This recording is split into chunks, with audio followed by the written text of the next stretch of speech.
ہمارے چینل مفتی معظم علی قادری کو ضرور سبسکرائب کریں اور نئی اپڈیٹس کے لیے بیل کے بٹن کو دبائیں۔ اللہ کے نبی حضرت عیسیٰ علیہ السلام کے ساتھ ایک آدمی تھا، کہنے لگا آپ مجھے ساتھ رکھ لیں، آپ جو کہا کریں گے میں وہی کروں گا۔ حضرت عیسیٰ علیہ السلام نے اسے ساتھ رکھ لیا۔ راستے میں گئے تو 3 روٹیاں تھیں، کھول کے فرمایا چلو کھا لیتے ہیں۔ ایک روٹی اس نے کھائی، ایک روٹی حضرت عیسیٰ علیہ السلام نے کھا لی، تیسری روٹی بچ گئی۔ تو حضرت عیسیٰ علیہ السلام نے کہا میں ذرا پانی پی کے آتا ہوں۔ وہ پیچھے سے روٹی کھا گیا۔ حضرت عیسیٰ علیہ السلام نے آ کر کہا یار جدھر روٹی تھی وہ کدھر گئی ہے؟ کہنے لگا مجھے تو معلوم نہیں کہ روٹی تھی۔ آپ نے فرمایا یار عجب بات ہے۔ تھوڑا اسے ساتھ لے کر آگے چلے تو آگے ایک ہرن گزر رہا تھا۔ حضرت عیسیٰ علیہ السلام نے اشارہ کیا، فرمایا ہرن ادھر آ۔ ہرن آیا تو آپ نے ہرن کو ذبح کر دیا، وہاں پر پکا دیا، کچھ کھایا کچھ اسے کھلایا۔ دوبارہ اس ہرن پہ ہاتھ رکھ کے فرمایا اللہ کے حکم سے زندہ ہو جا، تو وہ اللہ کے حکم سے زندہ ہو گیا۔ فرمایا اب بتا تجھے اس خدا کی قسم جس نے تجھے یہ معجزہ دکھایا ہے وہ تیسری روٹی کہاں گئی تھی؟ تو کہنے لگا مجھے تو نہیں معلوم کہ وہ روٹی کدھر گئی تھی۔ یہ لالچی بندوں کی بات کر رہا ہوں جو بالکل سمجھتے ہیں نبی کیا ہے، امام کیا ہے، دین کیا ہے، شریعت صرف پیسے ہی پیسہ ہے، یہ ان کی بات کر رہا ہوں۔ دیکھیے آپ مال نے اسے کتنا ذلیل کر کے رکھ دیا۔ اس نے کہا مجھے تو نہیں پتا۔ حضرت عیسیٰ علیہ السلام نے اس کا ہاتھ پکڑا، سامنے ایک جھیل آئی پانی کی۔ حضرت عیسیٰ علیہ السلام نے اس کا ہاتھ پکڑا اور پانی کے اوپر سے گزر گئے۔ گزرتے ہی فرمایا تجھے قسم ہے اس خدا کی جس نے تجھے یہ معجزہ دکھایا ہے، بتا وہ تیسری روٹی کہاں گئی تھی؟ اس نے کہا مجھے تو نہیں پتا وہ تیسری روٹی کہاں گئی تھی۔ بندے ڈھیٹ بڑے بڑے پکے ہوندے بعض اوقات، جتنی مرضی کر لو اللہ ہی جانے، سان کی پتا کہ آج دیکھنا ہوا کیا۔ پھر انہوں نے وہ کلیہ استعمال کیا جو کلیہ مولا علی اپنی زندگی میں اکثر استعمال کرتے تھے۔ دانائی ختم تھی مولا علی پر۔ اب میں اس طرف نہیں جاتا، یہ واقعہ ہی سنا کے اجازت چاہتا ہوں۔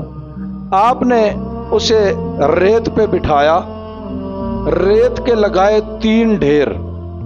جب 3 ڈھیر لگ گئے تو کہا اللہ کے حکم سے سونا بن جاؤ۔ وہ سونا بن گئے۔ کہا یہ 1 ڈھیر تیرا ہے، 1 ڈھیر میرا ہے، اور تیسرا اس کا ہے جس نے تیسری روٹی کھائی تھی۔ ایک تو رکھ لے، ایک میں رکھ لیتا ہوں، تیسرا اس کا جس نے تیسری روٹی کھائی تھی۔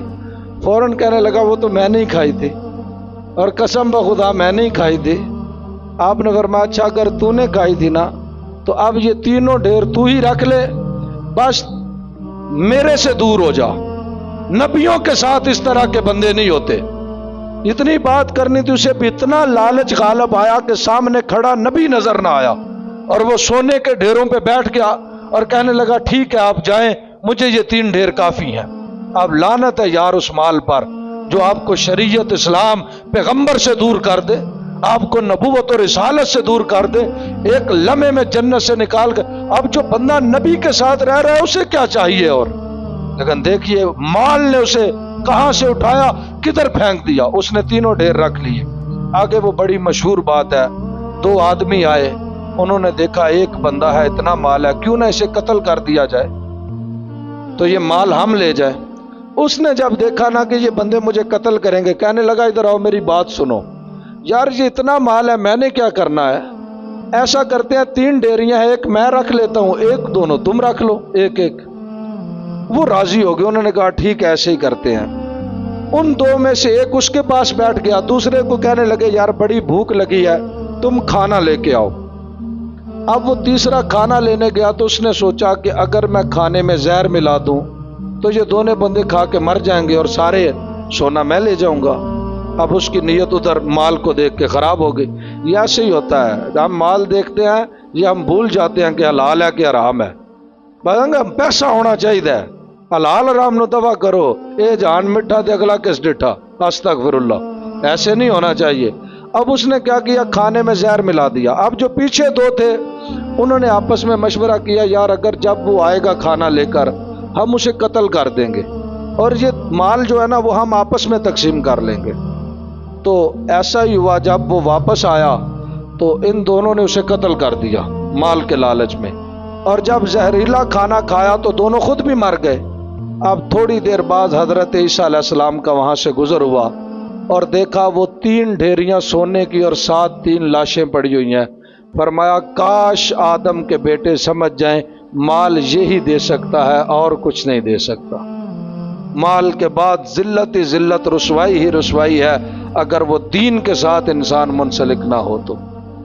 اب جو بندے ہیں نا غریب ہیں، سمجھتے ہیں گزارا چل رہا ہے، خدا کی قسم تم اللہ کا شکر ادا کرو، یہ بہترین زندگی ہے یار۔ کبھی رات کو کوئی مسئلہ بن جاتا ہے اللہ کو یاد کرتے ہیں، یا اللہ اے مسئلہ بن گیا تیری مہربانی انہوں حل کر دے۔ اب صبح ایک نیا مسئلہ بن جاتا ہے، پھر اللہ سے دعا کرتے ہیں یا اللہ اے مسئلہ بن گیا تو تیری مہربانی یا اللہ مسئلہ حل کر۔ یار کسی نہ کسی بہانے اللہ نے صبح شام یاد تے کر رہے ہیں نا، تو شکر الحمدللہ، اس سے بہتر کوئی زندگی نہیں جس میں کسی نہ کسی بہانے سے اللہ ہی یاد آتا رہے۔ اور اس زندگی کا کیا کرنا جو اللہ اور اس کے رسول سے دور کر دے۔ اللہ پاک ہمیں اس مذمت دنیا، مال دنیا سے بچ کر، اس کی محبت سے بچ کر، مال دنیا تو ہر ایک کے پاس ہے، کسی کے پاس تھوڑا یا زیادہ، لیکن اللہ اس کی محبت کے بجائے اپنی محبت نصیب فرمائے۔